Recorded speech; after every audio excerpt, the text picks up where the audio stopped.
Okay. Are you ready? Let's go. Is that what the red light means? Yes. That we're recording? Yeah. Okay, put that on the Keep it wrong. Ron, keep that. Okay. Hi, my name is Deco Mullins, also known as the Bearded Queer. And yeah, hi.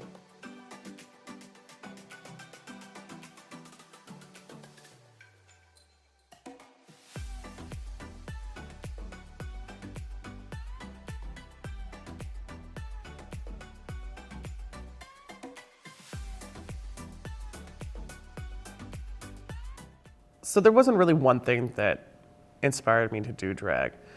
For a majority of my life, I was a dancer, classically trained in ballet, and I was also into color guard. I marched drum corps. I was with the Cavaliers Drum and Bugle Corps, where one summer back in 2014, I had a really disastrous back injury where I ruptured 4 discs in my back. And so my entire dance and color guard career up to that point was halted. I was in bed rest for 6 months while I recovered, and during that time, one of my friends at the time was introducing me to the world of drag via RuPaul's Drag Race. And for months, she pushed me. She was like, "Hey, you need to do this. You need to get out there again, get on a stage of some sort." And never really interested me. Never saw myself doing something like that because I just saw no point to it other than just cheap entertainment. But after a couple more months of her nagging me to do it, I finally did do it. And the first time I stepped on the stage in drag, if you could call it drag, because it was just a cheap dress from Ross, a splatter of makeup across my face, and a wig that had had nothing done to it, straight out of the bag. But I got the same rush of adrenaline in front of 60 people that I did in front of 100,000 people. And that was one of those moments where I was like, oh. Kendricks! The judges said you're a bitch! Oh, you're in here. Okay. Cool.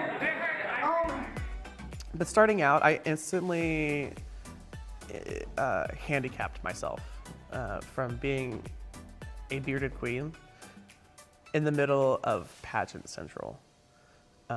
Especially if we, on a microcosm of the drag world, and just look at Dallas, I feel there is definitely a norm. And then I've kind of skewed off of that. And I'm like, you know what? No. We're gonna look over here. I think my inspirations in drag, when you think about it, become very obvious, but they're not traditional choices for who inspires me in my drag. My main inspiration for my drag is a art movement known as Dadaism.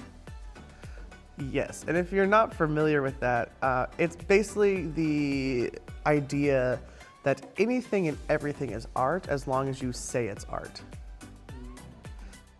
So that kind of middle finger to the establishment kind of attitude is my biggest inspiration for drag.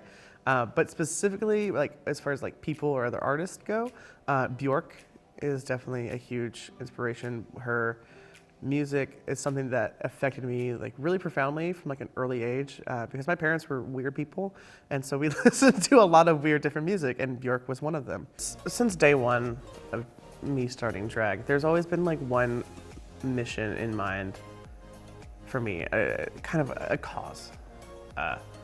I really want to work towards changing stigmas when it comes to mental health in the queer community.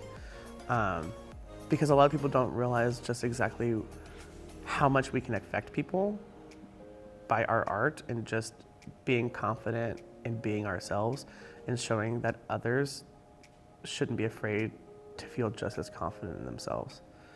And unfortunately, there's still such a huge stigma surrounding mental health and mental health awareness in the queer community. You know, it feels like we're all afraid to talk about it. And, you know, we have friends and sisters and brothers that out of nowhere will decide to do the ultimate thing, the thing that you can never come back from, and take their own life. And we're all left wondering, like, well, they never said anything. Or it's such a shock, they didn't seem like they were upset. And, you know, maybe that life could have been saved if they would have felt comfortable enough to tell somebody about it.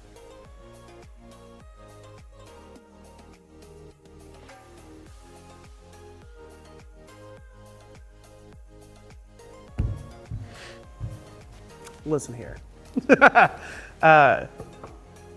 If you're wanting to do drag for the first time, the best advice I can give you is to take all the advice that you get from other people telling you that the way they do it is the right way, or that you should do something like this. Fuck it. Just throw it out the fucking window and do whatever the hell makes you happy. And if that means that you go out and look like a bag of ass, well, you're gonna look like the best bag of ass that there ever has been. For season 2, I had no idea who I was as a performer. I was so lost, and I was trying so hard to please everybody. The judges, the fans. I was trying to show you what y'all wanted, and it wasn't until I realized, bitch, just do whatever the hell that makes you happy.